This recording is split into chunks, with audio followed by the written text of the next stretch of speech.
عید کے دن کلیجہ پھٹتا ہے. ایک طرف ہم عید کی خوشیاں منا رہے ہوتے ہیں اور ایک طرف غریبوں کے بچے روٹھ کے بیٹھے ہوتے ہیں کہ اتنے پیسے دو گے تو ہم گھر سے جائیں گے. بچے تو بچے ہوتے ہیں اور تو کھیلنے کو چاند بھی مانگ لیتے ہیں.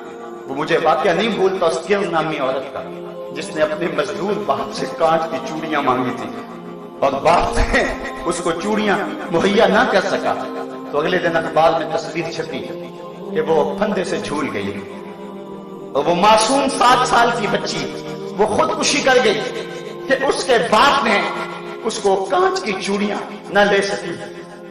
وہ کانچ کی چوڑیاں لے کر نہ دے سکا.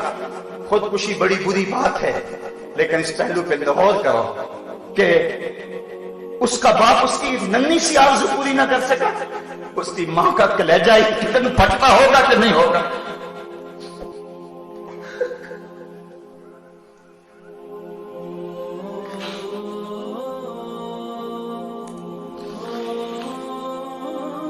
اعلی نسل کوٹھیوں میں رہنے والوں غریبوں کی جھونپڑیوں کو بھی دیکھو. بڑی بڑی کاروں میں گھومنے والوں ان پیدل چلتے لوگوں کے دکھوں کو بھی سمجھو. اپنے گھروں میں گھی کے چراغ جلانے والوں ان لوگوں کو بھی دیکھو جو نان شبینہ کو ترستے ہیں. رات کو جن کے گھر میں چولہا روشن نہیں ہوتا. 7-8 سال قبل میں ایک دن بازار گیا. چھوٹی عید کا دن تھا. میرے ساتھ میرا بھائی بھی تھا. تو میں نے کہا کہ گھر جا رہے ہیں چلو کوئی چیز لے جائیں آج عید کا دن ہے. تو مچھلی بازار میں چلے گئے. تو میں نے وہاں ایک عجیب منظر دیکھا جو آج تک مجھے بھول نہیں سکا. ہم نے اسے کہا کہ ہمیں مچھلی دے دے. تو وہ مچھلی کو صاف کر کے جب اس کو کاٹنے لگا تو اس کا سر ایک بالٹی میں ڈال دیا اور اس کے پیچھے دم اس نے تھوڑی سی زیادہ کاٹی اور تھوڑا سا گوشت بھی اس کے ساتھ چلا گیا وہ بھی بالٹی میں ڈال دیا. اس طرح جو بھی وہ مچھلی تیار کرتا تو سر اور دم بالٹی میں ڈالتا چلا جاتا. باقی اس کا جو بھی اس سے غلاظت اور جو کچھ بھی اس سے جو ہے وہ جھڑتا وہ نیچے پھینکتا چلا جاتا. تجسس تھا کہ یہ بالٹی میں کیوں ڈال رہا ہے. خیر تھوڑی دیر کے بعد میں نے دیکھا کہ ایک نوجوان آیا پیچھے سے. اس نے اس کو 10 روپے دیے اور اس نے اس بالٹی میں ہاتھ ڈالا اور چند مچھلی کے سر اور چند اس کی دمیں نکال کر کے ایک شاپر میں ڈال کر اس کو دیا. حیران سا ہو گیا کہ اس نے یہ کیا کرنا. خیال تھا کہ شاید یہ کوئی نوجوان سا ہے شاید وہ کبوتروں کو ڈالتا ہوگا کوئی ایسا معاملہ ہوگا اس کا تو کبوتر کی غذا بناتا ہوگا. لیکن اس کے باوجود جو ہے وہ تجسس بڑھتا گیا. مجھ سے نہ رہا گیا. میں اس کے پیچھے چلا گیا. میں نے کہا کہ نوجوان اس کو کیا کرے گا. اس کی نظریں تھوڑی سی جھکیں اور مجھے کہنے لگا اس کا شوربہ بناؤں گا اور مچھلی کا مزہ مل جاتا ہے اس سے. صاحبوں میں عید کے دن کی بات سنا رہا ہوں اور اس ملک کی بات سنا رہا ہوں. جب اس ملک کے اندر لوگ ایسی زندگی عید کے دن بھی گزاریں گے تو پھر وہ پاک سرزمین شاد باد کا نعرہ تو نہیں لگائیں گے. وہ تو حکمرانوں کے گریبان نوچنے کو آئیں گے. وہ تو امیروں کے گھر دیکھ کے خوش نہیں ہوں گے. وہ تو کہیں گے ان محلات کو آگ لگ جائے جو ہم غریبوں کے لیے نان شبینہ بھی میسر نہیں ہے. یہ میں بات جو ہے وہ اپنے معاشرے کا دکھ آپ کے سامنے رکھ رہا ہوں. اللہ قیامت کے دن اتنی دیر تک کسی شخص کو اپنے سامنے سے ہٹنے نہیں دے گا جب تک یہ پوچھ نہیں لے گا کہ وفیما انفقہ یہ مال تو نے کہاں خرچ کیا ہے. آج تو افطار پارٹی بھی ہم کرتے ہیں تو ہماری کوشش ہوتی ہے کہ اس میں بھی 2 عدد وزیر آ جائیں اور ہماری شہرت ہو جائے. غریبوں کو تو کوئی وہاں بھی نہیں پوچھتا. ولیمہ ہوتا ہے تو اس وقت بھی ہم فہرست بناتے ہیں تو کہتے ہیں ان لوگوں کو بلائیں کہ جن کی وجہ سے ہمارے گھر کی زینت بنے اور کہیں فلاں فلاں لوگ آئے ہوئے. کبھی غریبوں کو بھی خیال کیا. سنو آمنہ کے لال کا فرمان شر الطعام طعام الولیمہ. بدترین کھانا ولیمے کا کھانا ہے جس میں غریبوں کو نہ بلایا جائے امیروں کو بلایا جائے. اللہ اکبر. رہا اتنی دیر تک اللہ ہٹنے نہیں دے گا اپنے سے جب تک پوچھ نہیں لے گا کہ تو نے خرچ کیا کیا. وَعَنْ عِلْمِهِ مَاذَا عَمِلَ بِهِ. اور 5ویں چیز اللہ بندے کو اپنے سامنے سے اتنی دیر تک ہٹنے نہیں دے گا جب تک اس کے علم کے بارے میں پوچھ نہ لے کہ تو نے عمل کہاں تک کیا.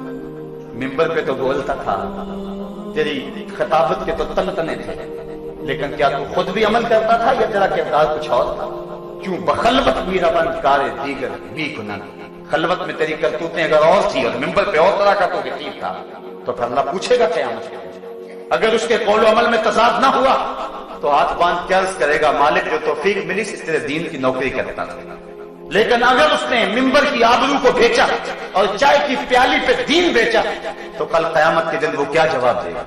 حضور فرماتے ہیں میں نے معراج کی رات کچھ لوگوں کو دیکھا لوہے کی کینچیوں سے ان کی زبانیں کاٹی جا رہی. میں نے پوچھا جبریل کون ہے؟ کہا ہؤلاء خطباء الفتنہ، یہ آپ کی امت کے وہ فتنہ پرور خطیب ہے جو زبان سے کچھ اور کہتے تھے، ان کا عمل کے اخلاق کچھ اور.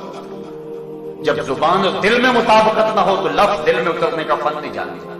ہواؤں میں اڑتی ہوئی تتلیوں کی طرح لفظ اپنا رنگ تو دکھاتے ہیں لیکن معنی کے دودھ سے خالی ہوتے ہیں. لیکن اگر جو ہم زبان سے بول رہے ہیں اگر پیچھے عمل کا زور ہو تو پھر لفظ تو بعد ہوا میں تحلیل ہوتے ہیں، من میں روشنی پہلے ہوتی ہے. حضرت شاہ نقشبند بخاری علیہ رحمہ فرماتے جس شخص کی خاموشی فائدہ نہیں دیتی اس کی تقریر بھی فائدہ نہیں دیتی. آج کیا ہو گیا؟ مسجدوں کی کمی تو نہیں ہے، آج خطبات کی کمی تو نہیں ہے، لیکن اس کے باوجود دیکھ لیجئے کہ اثر نہیں ہو رہا. آج ہم بول رہے ہیں، مال کہتا ہے کہ حج زکات سب کچھ ہے باقی مگر تو باقی نہیں. آج ہم خود باقی نہیں ہیں. وہ دور بھی دیکھیں کہ حضرت عمر فاروق رضی اللہ تعالیٰ عنہ کا دور. ایک عورت مسجد میں نماز پڑھنے کے لیے آتی. عورتوں کا بھی ممانعت نہیں ہوئی تھی جماعت کے ساتھ مسجد میں نماز پڑھنے، تو وہ نماز پڑھنے آتی. ایک نوجوان راستہ روک کے کھڑا ہو جاتا. 2-4 دن اس نے دیکھا کہ یہ مزاحمت کرتا ہے، ایک دم کھڑی ہو گئی. کہا کیا ماجرا ہے؟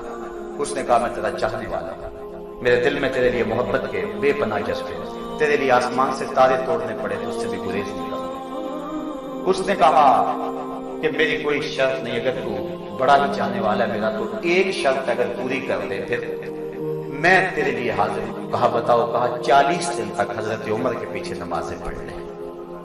40ویں دن کی آخری نماز کے بعد یہی ملاقات ہوئی. اس نے کہا یہ کون سا مشکل کام ہوا تیرے لیے، تو میں بڑا کچھ کرنے کے لیے تیار تھا، یہ تو آسان سا حل میں تھا. 40 دن نمازیں چلتی رہی. حضرت عمر فاروق کی پرسوز کی رات سنتا رہا. 40ویں دن کی آخری نماز پڑھ کے جب واپس پلٹنے لگا تو وہ عورت، وہ لڑکی وہاں کھڑی تھی. یہ نظر جھکا کے گزرنے لگا. اس نے کہا حسب وعدہ کھڑی ہو. کہا کھڑی رہو، میرے دل کا تعلق عمر نے رب سے جوڑ دیا ہے، اب تم خیر سے کھڑی رہو، میں تمہاری طرف نظر التفات بھی نہیں کروں گا. 40 دن نمازیں پڑھی تو من بدل گیا. میرے پیچھے اگر کوئی 40 سال نمازیں پڑھے اور پھر بھی نہ بدلے تو مجھے سوچنے کی ضرورت ہے کہ نہیں. تو کہا عالم سے پوچھا جائے گا کہ جو تو نے علم لوگوں کو بیان کیا اور علم جانتا تھا اس پر خود کتنا عامل تھا. جب تک اللہ ان 5 لوگوں سے یہ 5 سوال نہیں کر لے گا اللہ تعالیٰ بندے کے قدم اپنے سامنے سے ہٹنے نہیں دے گا. ثم لتسألن یومئذ عن النعیم. اس دن ایک ایک نعمت کے بارے میں پوچھا جائے گا. صاحبو زندگی کٹ رہی ہے، سانسوں کی مالا ٹوٹ کے گرنے والی ہے. امام راضی نے بڑی خوبصورت بات کہی. ایک شخص کہتے مجھے ان الانسان لفی خسر کا ترجمہ نہیں آ رہا تھا. میں گیا بازار میں، وہاں ایک آدمی پھٹے پہ برف رکھ کے بیچ رہا تھا اور ساتھ کیا کہہ رہا تھا ارحموا ارحموا من یذوب راس مالی، اور میرے پہ رحم کرو، مجھ سے برف لے لو. اگر تم نے برف نہ خریدی تو میں نے کمائی کیا کرنی ہے، جو پیسے لگائے میرے وہ بھی ڈوب جائیں گے، کیونکہ برف کسی گاہک کا انتظار نہیں کرتی. تو کہا جب اس نے یہ بات کہی تو مجھے ان الانسان لفی خسر کا ترجمہ سمجھ میں آ گیا. میں نے بھی کہا سانسوں کے ذریعے زندگی کی برف پگھلا رہے ہیں. اگر جلدی جلدی ان سانسوں کے بدلے میں زندگی کا حسن خرید لیتے ہیں اور نیکی اچھائی حاصل کر لیتے ہیں تو یہ زندگی کام آ گئی، ورنہ انسان خسارے کا سودا کر رہا ہے. ماہ رمضان آیا تھا، اب ہم سے رخصت ہو رہا ہے. آج جمعۃ الوداع ہے، آیا اور گزر گیا. اس طرح زندگی بھی ساری گزر جانی ہے. صاحبو آج توبہ کر کے اٹھیں، اللہ سے رجوع کریں. شاید زندگی میں یہ دوبارہ موقع ملے گی نہ ملے. اللہ سے عرض کریں مالک پچھلے سارے گناہوں کو معاف کر دے اور رمضان المبارک کی ان گھڑیوں کا صدقہ ہماری خطاؤں سے درگزر فرما. اللہ تعالیٰ آپ سب کو جزائے جزا. Subscribe now and press the bell icon. Never miss an update.